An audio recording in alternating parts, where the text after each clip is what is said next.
Welcome to Paranormal Podcast. Gigi here. Gonna be kind of a shorter than normal episode. Well, for one, I am by myself. Mama Mary is not with me, and there's not really a whole lot on this poltergeist case that I was working on. It was the one from Rosenheim, Germany. So I got what I could. I tried to dig and dig and dig. I was trying to find history on the girl. Not much out there, which kind of sucked. But anyway, so with all that, we have been super busy with the podcasting things and our side hustles, of course, because we work our normal jobs. We do the podcast.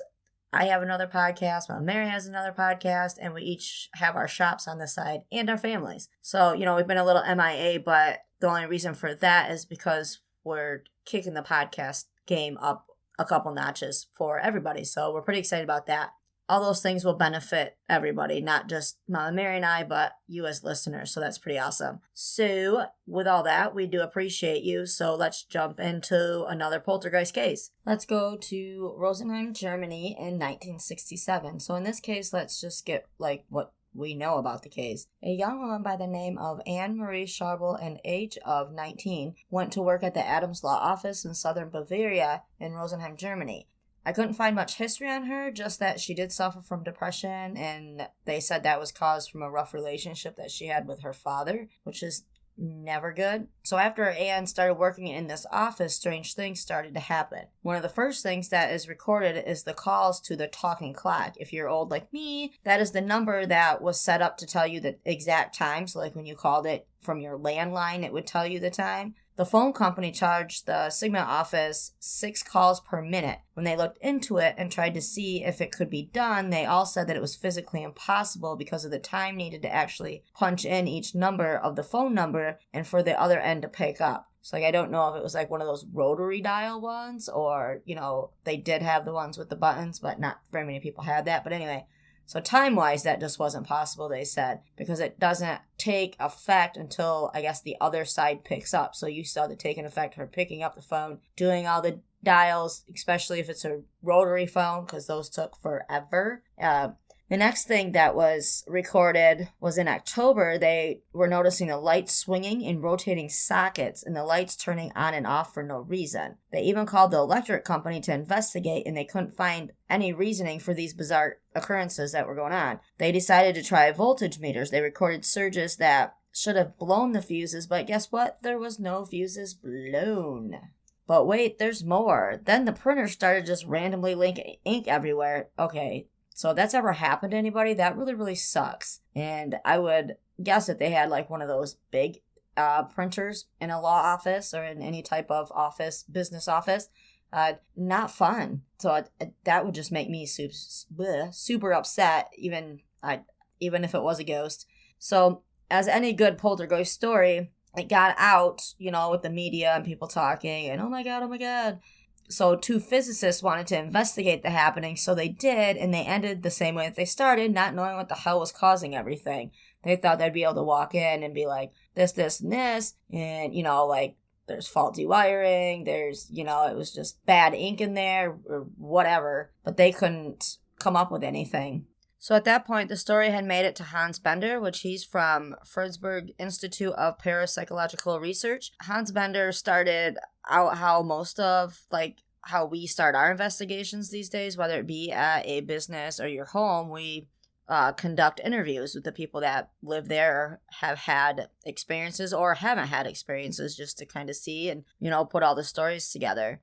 So, clearly he started by interviewing the employees and bringing in all possible ways to try to find the evidence of the paranormal. But with that, of course, once everything got out after his investigation, people said that he didn't essentially, I guess, how do I want to put that, delve deep enough into it and keep going, and didn't release a lot of the information. So, none of the official reports are said never to be put out into public. Hans pretty much got bullied by the skeptics out there, saying that he refused to admit that there could be another explanation. But if you are an investigator or ghost hunter, sometimes we want that evidence so bad, I think, that we make ourselves believe that something happened, that we saw something or heard it. That's one thing, that's awesome, but also frustrating about being in the paranormal. We search for answers and seem to want them so bad.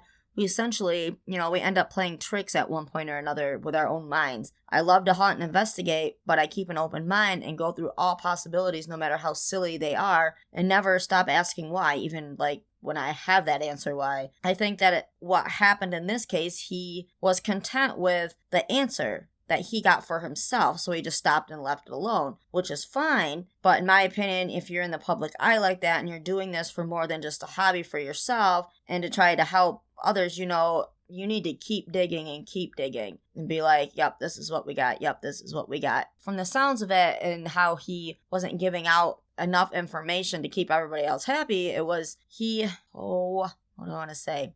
He essentially, like I said, he was happy with his own answers, but he was doing it for his institute research. Like, you keep going at that part, like if you want the paranormal side of it and that, and then bring in the science part with the machines or electricians to find out things or whatever. I don't know. I personally don't think he went about it in the right direction. It was more for a personal thing. So I don't know. Maybe there's a connection between him and her. I have no idea. But like I said, my mind could go everywhere with this. But that's what's awesome about the paranormal stuff. So like I said, he should have kept digging, I think, knowing that this was going to be out, because it was made publicized. The whole story was. So, like, we always try to find the answers, but none of them are ever set in stone. But we don't stop. Like, you want to keep going, like they're going to find a set in stone answer, but it's just not there. Anyway, I could go on forever with all that, as you guys can tell. So Anne ended up leaving the law office and everything had stopped. Okay, so with that being said, a believer would say it was her energy, and a skeptic would say, well, she was in on it and made those things happen. Again, in the para world, there is no set in stone answer. That is what keeps us going. What do you all think? Think back on the definition of poltergeist. Essentially, they are said to be your own energy. Sometimes, it's your negative energy, and we need to put that somewhere, so it jumps out of us and creates this negative thing, and they're powerful. They can do things. So it makes sense to some saying that it was her, but at what level? Was it the spiritual level of her meaning it was a poltergeist, or was it the physical level, like seeking attention? Interesting case for sure, just not a lot out there. Like, I was trying to find information that other people didn't have, however, it's just not out there. Like, it's pretty just, this is what we have, because the official reports were never put out, so it's hard to go back and see. Yeah, there are pictures out there, but it doesn't really show a whole lot, like the Enfield case. Very strange. So I would love to know more about her and if these things happened to her before and after. I would even check into the history itself on the location, as I always do, because it could be a series of things making this happen, or why the poltergeist decided to come out at that location, her working there versus like at home since she was a kid, or what have you. Negative follows negative.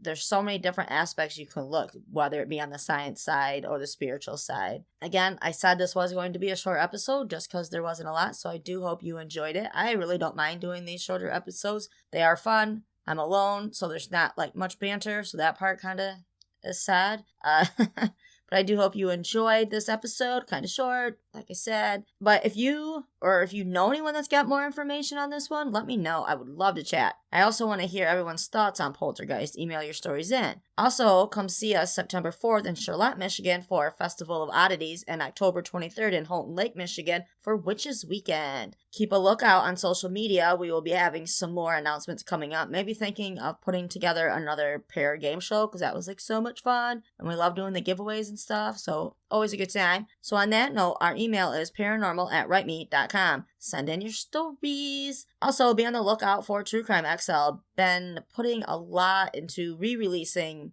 that podcast. We released it, quite a while ago now that I'm thinking about it, but I have like 15 cases locked up, ready to go. It's just putting everything in order so we can get them out there to you. So, wanted to essentially find the right direction I wanted to go with that podcast. That's why we took it off. Anyhow, so stay kind, stay humble, and remember, don't yuck someone else's yum ever.